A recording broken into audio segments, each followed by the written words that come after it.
terus kita ngerundel di belakang. Menyelesaikan masalah nggak? Enggak. Yang harus kita lakukan apa? Menotis atau melihat, menyadari gue marah atau sebel ya. Karena marah tingkatannya lebih tinggi nih. Kalau marah bilang, Nil, gue kayaknya tadi marah deh sama lo. Akan nanya kan, soal apa? Tadi soalnya lo bilang gue udah susah-susah masak, gue udah susah-susah belanja. Ternyata gue masakin ini, lo gak mau makan. Rasanya gue marah.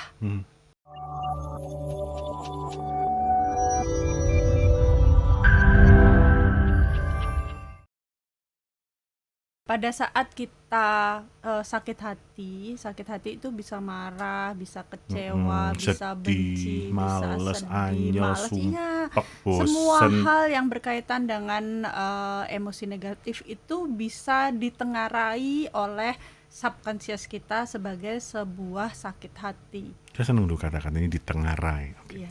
Tugas kita adalah melihat atau menyadari sebenarnya sakit hati yang ditengarai oleh si subconscious itu yang mana. Itu tugas kita saat kita merasakan pikiran. Setelah itu kita akan tahu mesti ngapain. Yang tadi overthinking itu diselesaikan. Bukan dibiarkan terus menjadi overthinking.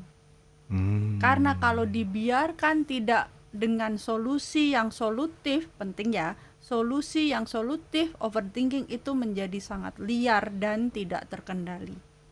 Jadi kalau tadi dia suka sama aku gak ya, kok dia gak suka sama aku gitu, terus ngomong. Iya. Ngomong. Makanya topiknya adalah ngomongo, bicaralah. Saya naksir Mas Daniel nih misalnya. Terus saya kasih hadiah, saya kasih oleh-oleh, saya masakin rawon, tapi saya nggak ngomong bahwa saya suka. Kalau Mas Daniel tidak menangkap atau belum menangkap itu sebagai sebuah perhatian karena implementasi naksir, salah nggak Mas Danielnya? Enggak dong. Jadi overthinkingnya tuh, jangan-jangan dia nggak suka ya sama aku, atau dia udah cintanya sama yang itu sih, dan lain sebagainya. Supaya itu menjadi tidak overthinking terbuka atau liar, ngomong, bicaralah. Dengan semua resikonya? Iya. Yang sering terjadi adalah kita tidak berani melangkah lebih maju karena kita takut mengambil resiko dari apa yang kita putuskan saat itu. Itu yang perlu dilakukan, ngomong. Ya. Bicaralah. Jadi misalnya gini, kita marah, terus kita ngerundel di belakang. Menyelesaikan masalah nggak? Enggak. Yang harus kita lakukan apa? Menotis atau melihat, menyadari gue marah atau sebel ya. Karena marah tingkatannya lebih tinggi nih. Kalau marah bilang, Nil, gue kayaknya tadi marah deh sama lo. Akan nanya kan, soal apa? Tadi soalnya lo bilang gue udah susah-susah masak, gue udah susah-susah belanja. Ternyata gue masakin ini, lo gak mau makan. Rasanya gue marah. Selesai deh urusannya.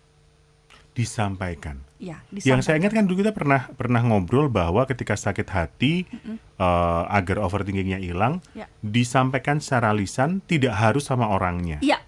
Ini penting karena kadang-kadang kita hanya perlu menyatakan.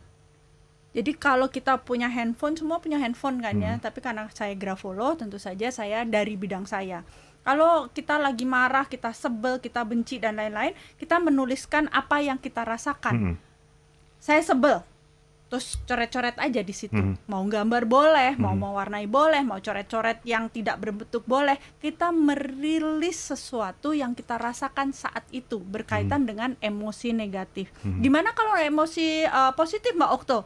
Boleh, karena kadang-kadang saat orang merasakan emosi positif yang berlebih, dia jadi kacau, dia lepas dari konsentrasi, dia tidak bisa fokus dan lain sebagainya. Ini merugikan. Jadi tidak hanya emosi negatif yang kita rilis, kadang-kadang emosi positif pun kita perlu reduksi.